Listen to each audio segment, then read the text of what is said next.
Extra point by McPherson, up and good. And they will take a 7-point lead. So that drive 7 plays in length. And it was capped off by a touchdown run from Josh Jacobs. Taking it about the 1. And he'll be stopped up at the 25.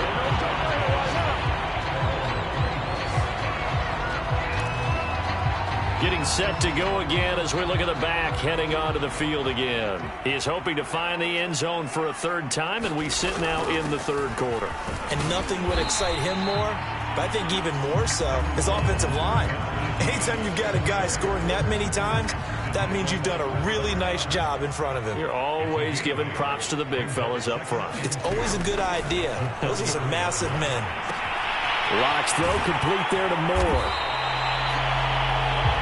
That one a 1st down pickup of 8.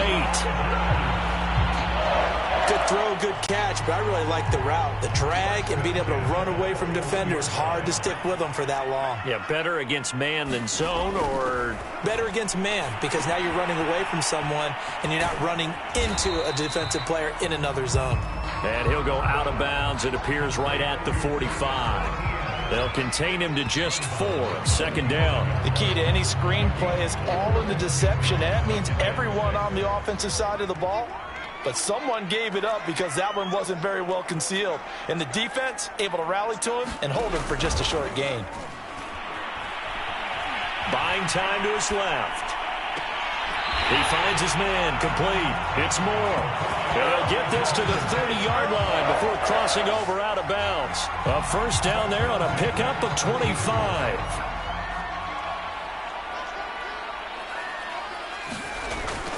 Here's a give to Etienne. And some room to maneuver. And he takes it in for a Charger touchdown. Travis Etienne, 30 yards. And the Chargers are an extra point away from tying this game here in the 4th.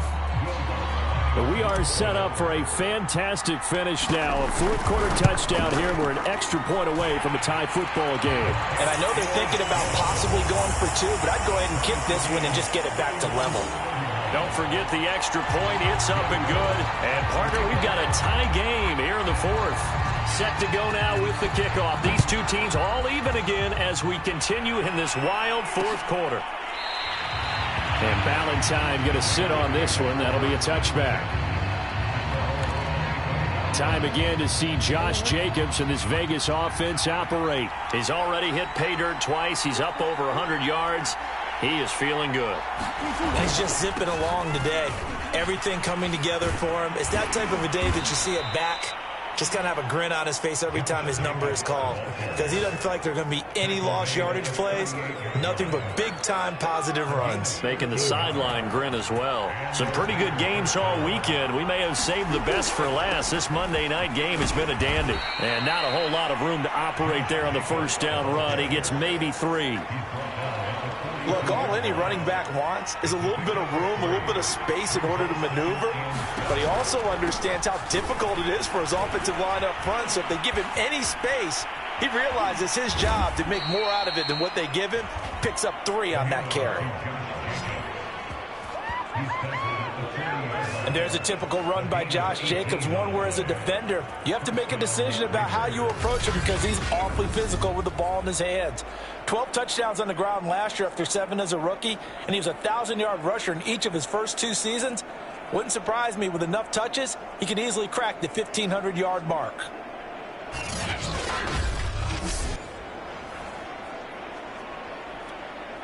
A great Monday night to wrap up the weekend football. 2 division rivals and a great finish ahead as we come up on 1st and 10. And now Murray's going to set up to throw. Throw right side is into the hands of his tight end, Everett. No gain there on the completion. 2nd and 10. I know sometimes we can get fooled when we watch him make catches, as we just saw him do there, because He really looks like a wide receiver the way he goes about his business. Yeah, 230, 240 range. Yeah, not super huge. Maybe not counted on to be that inline point-of-attack blocker that we used to have in the good old days. But you can flex him out. You can run wide receiver routes with him. You can make him a primary target, and that's how he'll shred a defense. And the question now, can they get closer on third down? A field goal from here, you're looking at right about a 52-yarder. Murray going to throw. Got a man. It's Jeudy complete. And he will score. Touchdown, Las Vegas. Jerry Jeudy. His second touchdown of the game, his third on the year. And the Raiders answer back with a touchdown of their own to break our tie and take the lead here in the fourth. So, Charles, this game feels like it has been punch, counter-punch all throughout, and that touchdown breaks our tie here in the fourth quarter. You're making me want to get back in the gym and start training again. You talk about those punches and counter punches. I also think this is where you and I start thinking to ourselves, who's going to make the play to change that, right? Who's going to get out of this little cycle that they're in right now and make a play and give their team a firm advantage? Extra point by McPherson, up and good, and they will take a 7-point lead.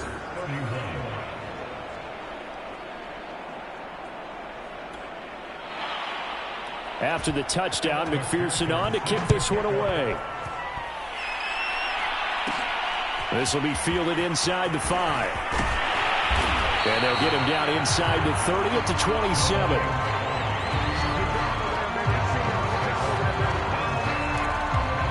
L.A. set to take over again on offense. And now, after the touchdown a moment ago, they work from behind in a 7-point game in this fourth quarter. Plenty of time on the clock. And he'll take this up near the 35, maybe the 34. 111 yards on the ground for him now as he has gotten better, really, as the night's gone on. Throwing on 2nd and 3. Locke. And this one's incomplete. He was looking for Rashad Bateman there, and it's 3rd and short. By the way, I got to apologize because I just realized for about the last 4 or 5 plays, I'm eking over into your territory up here in the booth. My bad. I'm going to get back over to my spot. Yeah, we're not talking about our on-air commentary. I mean, what is all this extra paper? I mean, this is unusual for you. My bad. Normally you run a really tight ship. What's going on here? Just like that incomplete pass, I'm going to try to tighten things up here for this next play. Has to be a little bit of frustration there. Back-to-back incompletions. Receivers blanketed on both attempts, this time on 3rd down. Throw left side, complete to Ingram. And he'll be out of bounds after getting this one across the 40. Give them credit. They knew what they wanted to dial up on 4th. They executed it for 9 yards, and the offense stays out there.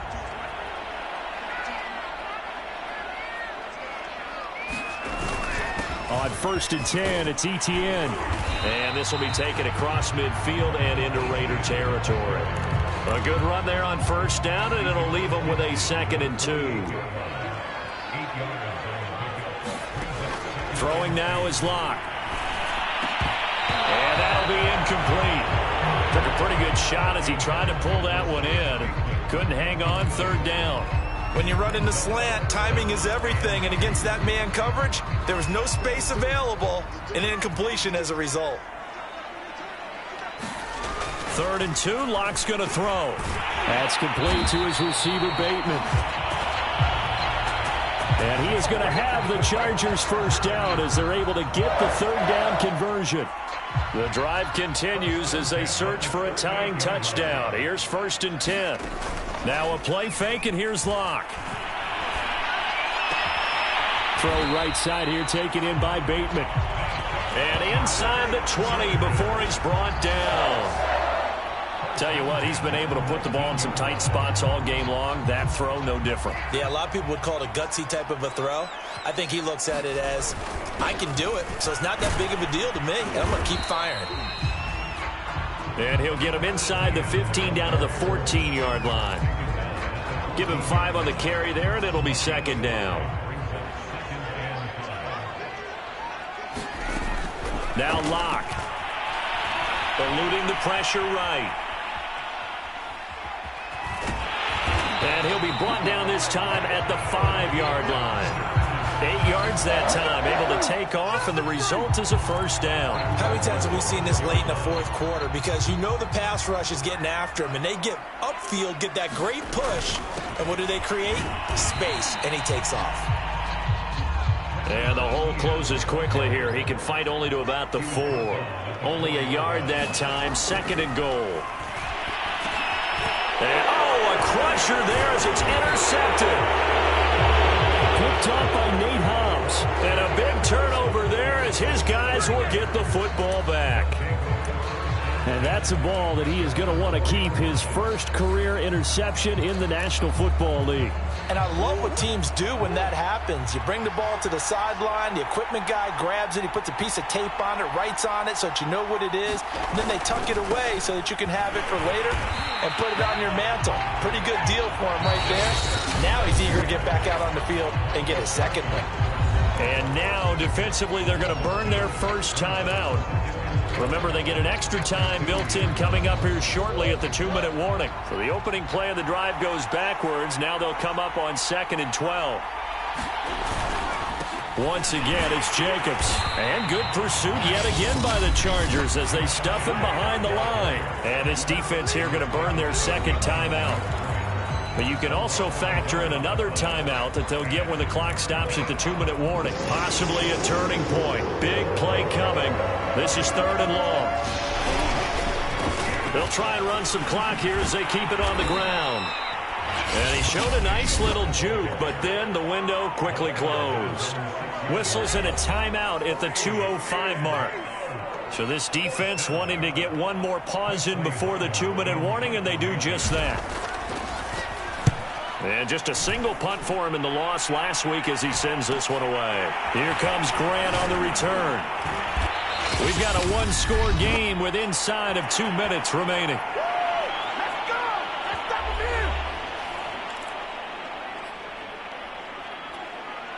So it's Charger football as we welcome you back from the 2-minute warning. They come up on a 1st and 10, desperately needing a score here on what could be their final drive. Here's Locke. He finds Bateman over the middle. And past the 35, he'll be dropped a yard or two shy of the 30. Give him 10 yards there, and about by the nose of the football, he's going to have a first down. Locke. And incomplete on the deep ball. That would have been a tough catch, but in this 2-minute drill, those are the ones you really hope your guys come up with. Yeah, you don't want your guy to be able to take the out because it was a tough catch. You needed him to come up with that one because if he does, it alters the perspective of this 2-minute drill, doesn't it? Completes it to Evan Ingram. And he will reach the 8-yard line before going out. That one goes for 24 yards. A looming decision to make on the conversion, down 7. But first things first, they need to score as they come up on 1st and goal. And it's caught. And he's able to get it down to the 2-yard line. That's good for a gain of 6, 2nd and goal. Nothing open downfield, they went underneath. Yeah, see if you can get it to your running back. See if you can make someone miss in the open field.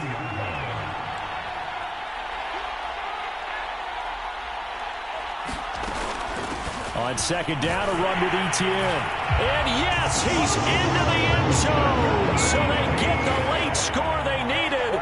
And now the extra point can tie this thing up in the final minute.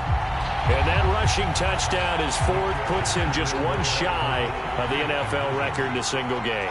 And we all know he would love to get to that record and even beyond it. But he doesn't need to in order to impress in this one, does he? What a performance. What an absolute great game that he's had here in this one.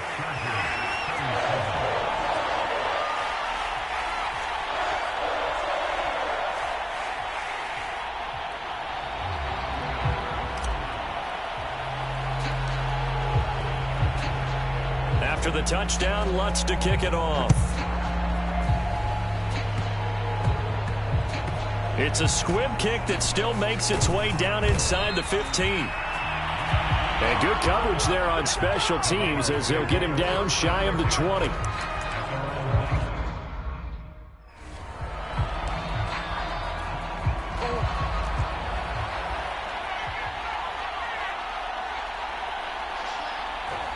The Raiders likely going to get out of this with a victory as they take a knee.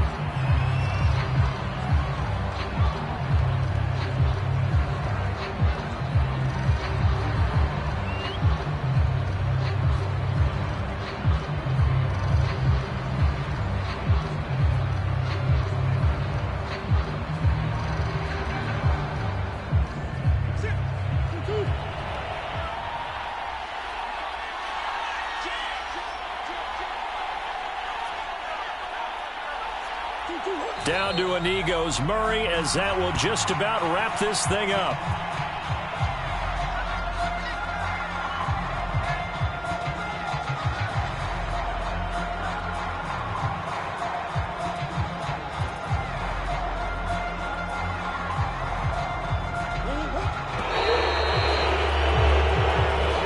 So this one a victory for the Las Vegas Raiders. And I tell you what, one thing that you and I featured as a storyline was that they were facing the NFL's #1 defense coming in, and they really took it right to them. Yeah, they didn't blink, did they?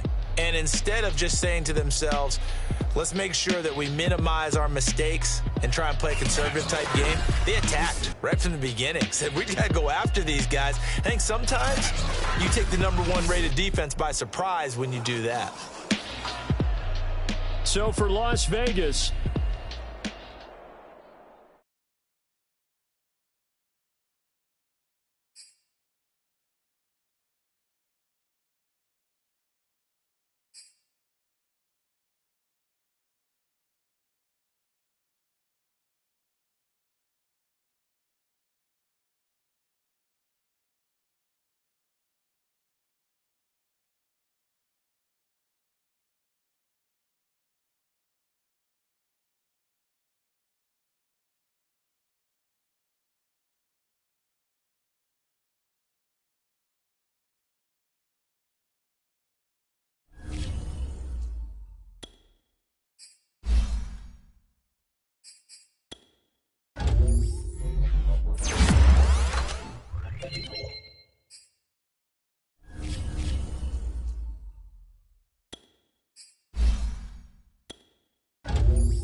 YBN wanna thing up.